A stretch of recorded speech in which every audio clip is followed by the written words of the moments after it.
Today we are talking about one of my favorite daily practices, which is meditation. I've been meditating for the past 5 years on and off, really, and I am still a beginner. So this video is for the beginners, and it's also your sign that you can start meditating today, and you don't have to start off with an hour. You don't have to start off going to a meditation retreat. You can literally just start in your room 1 minute every day, because that's exactly how I started, and it has completely changed my life.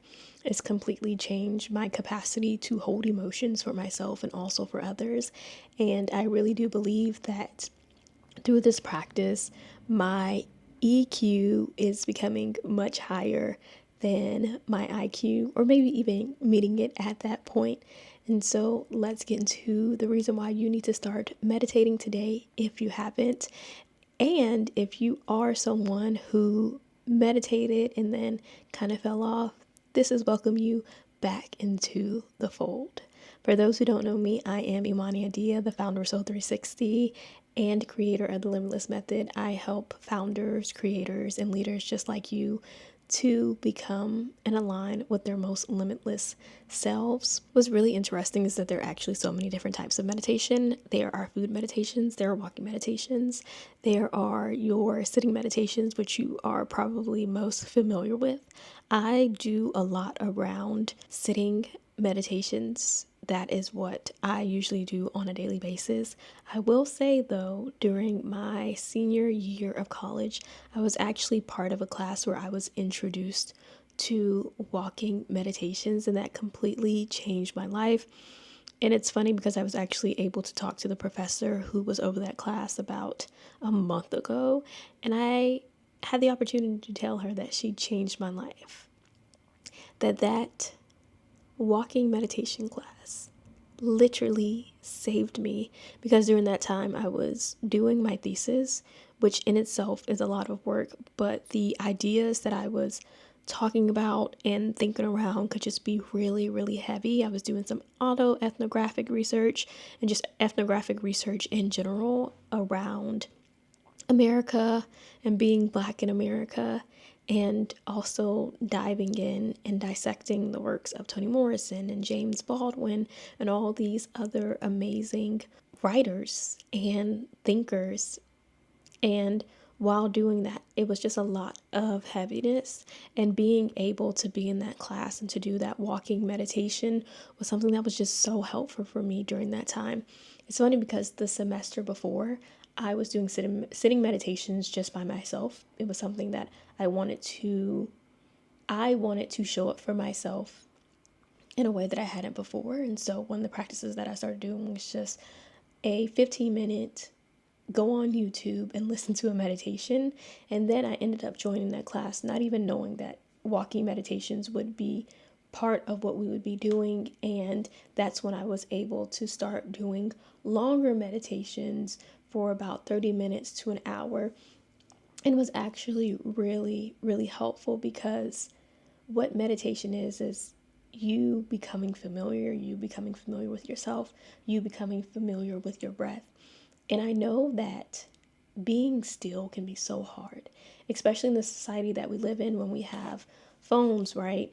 That are all that pulls for our attention through social media, through messages. We hear that ding, we hear a ping, and we want to automatically get into our computers, which is funny because I have my computer up right now with my notes. So I'm like, we want to get into our computers. We want to get into our phones.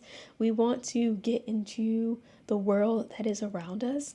And we aren't taught to be still at a young age. And so being still then requires you to do something that you've never done before.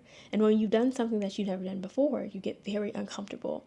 And when you are uncomfortable, there is a tendency within our bodies, right, to say, oh, this feels uncomfortable. So maybe this also feels unsafe, when you are as safe as you can be.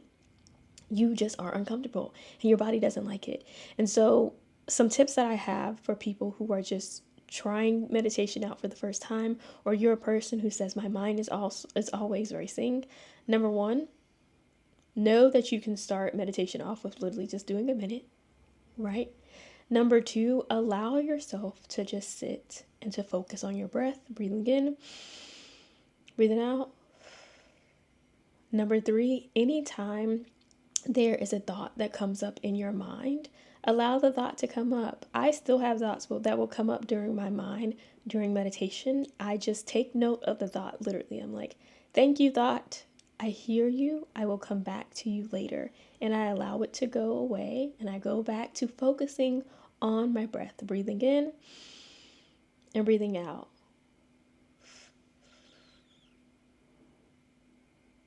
Another thing that's also really powerful is being able to meditate with other people. There's an energy in the room that allows your body to then become settled around other bodies.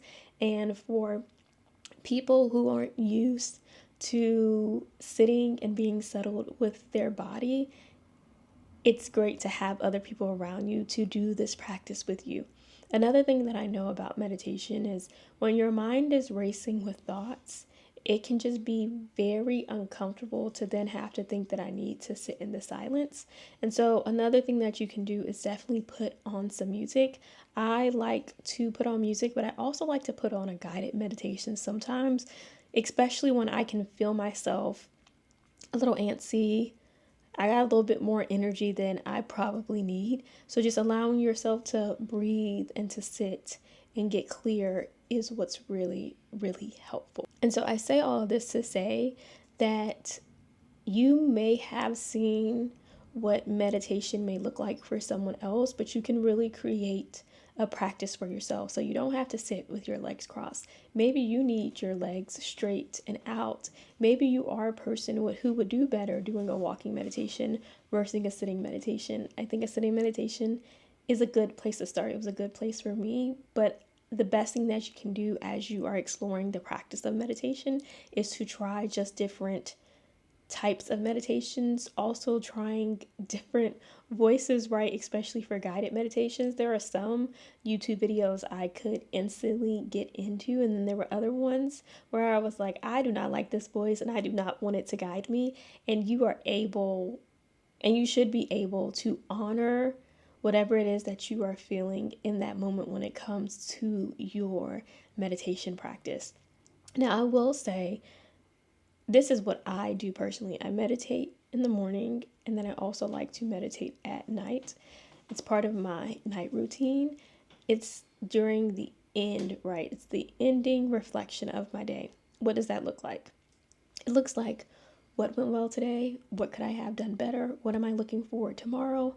What do I need to release? If I need to release something, then I'm going to do what I like to call a forgiveness meditation that is inspired by Ho'oponopono, which is a Hawaiian practice. And then if there isn't anything that I need to quote unquote release, then I'll just put on a basic meditation to calm my breath, to calm my body, and really get ready for the night. The reason why you should pick up this practice today is because it brings you so much peace. I believe a lot of people don't value peace because they've never truly felt peace. But peace is so underrated. It's something about being able to be comfortable within your body. It's something to be able to go from here to just being brought down and feeling it within your body that you are okay. Meditation also brings clarity. There has been times where I am meditating and I am intentional about my meditation, and then there is a thought that pops up to my head that is an answer to a question that I have been asking myself what seems like forever, and then it just happens in my meditation. And it's because I finally get able to take the pressure off of whatever I am thinking and just really allowing myself to be. That's when your brain waves start to move into alpha and theta. Another thing that happens when you are meditating is this connection back to yourself, this connection to the purest form of yourself as well. I talk a lot about soul work, and I really do believe that meditation is a form of caring for your soul. And when that happens, you are able to really, like I said, have this clarity about who it is that you want to be and what is it that you want. And there is just so many aha moments that I have gotten from meditation, and I really hope that through this video you decide that you are going to practice stillness and to sit in the silence. And I know that it can be uncomfortable, but I promise you, you'll be better for it. Of course, meditation is great for release. I have a forgiveness meditation that I'll link below that I have done. I do it when I need to release. And if you are not convinced just yet, let me share the story of how meditation literally saved me from. I think about it now, and I wouldn't have been embarrassed, but at that moment I was embarrassed. So I was literally in a class, and I had just shared a very personal and vulnerable experience that made me tear up a little bit, which I wasn't expecting to do in class at all that day. But just in general, as I was telling the story, I didn't know I had so much emotion around it. Now that I think about it, it was a significant emotional event. And I remember being in class, and after I shared it, I had tears in my eyes. I could feel the lodge in my throat, and I was like, oh, I'm getting very emotional about this.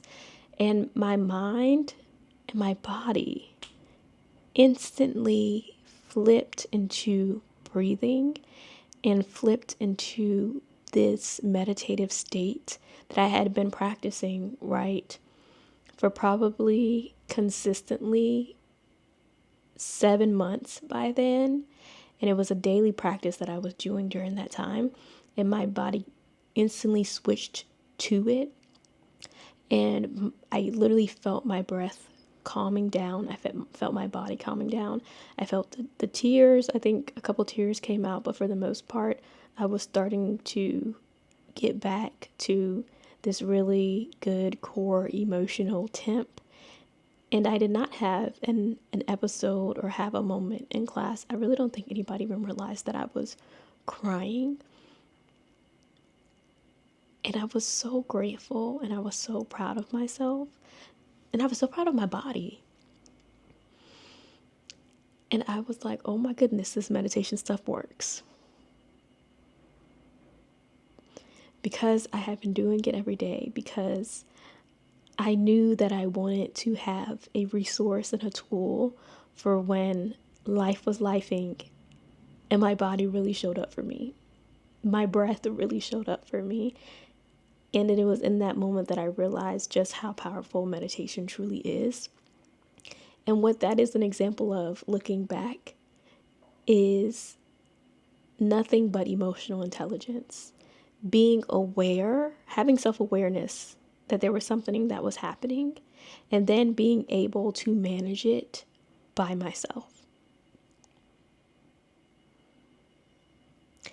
And then, even after that moment and being able to be aware and to also to manage, literally within that same class period, I was able to hold empathy and be present for the other people who were speaking during that class.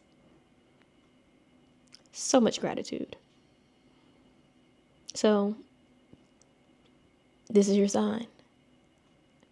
This is your sign to jump in.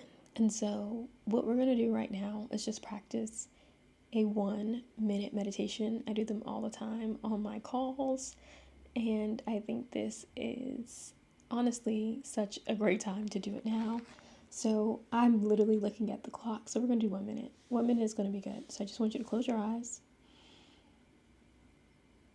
I want you to breathe in and out. I want you to circle your head around and the other way. And I want us to use this time to just take a quick body scan. So starting from the top of your head, just allowing yourself to be aware of any tension that you may have within your muscles, and allowing yourself to just breathe it out. Down your neck, taking into account your shoulders,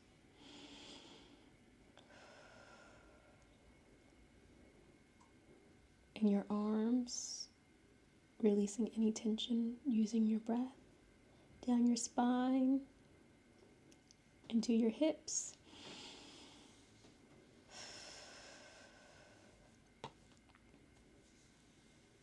down your legs, take into account your knees, further down into your toes, wiggle it out, breathe it in, breathe it out,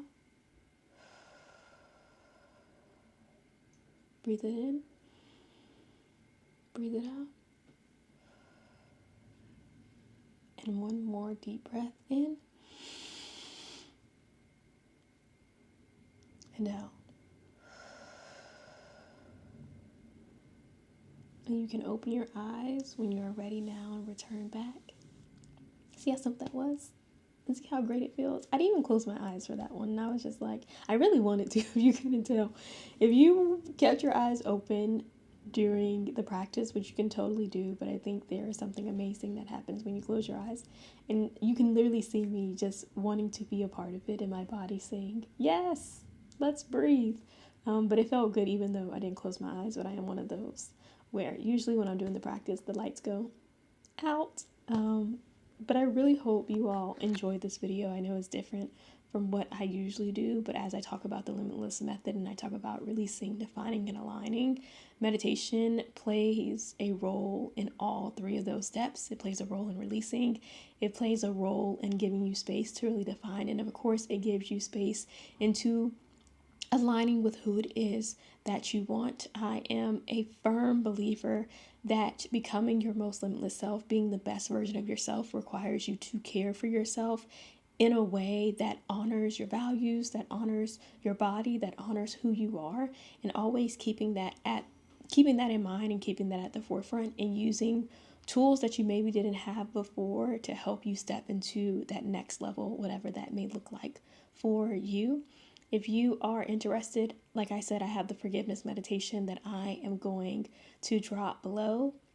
Until next time, I am Imani Adia, and be limitless.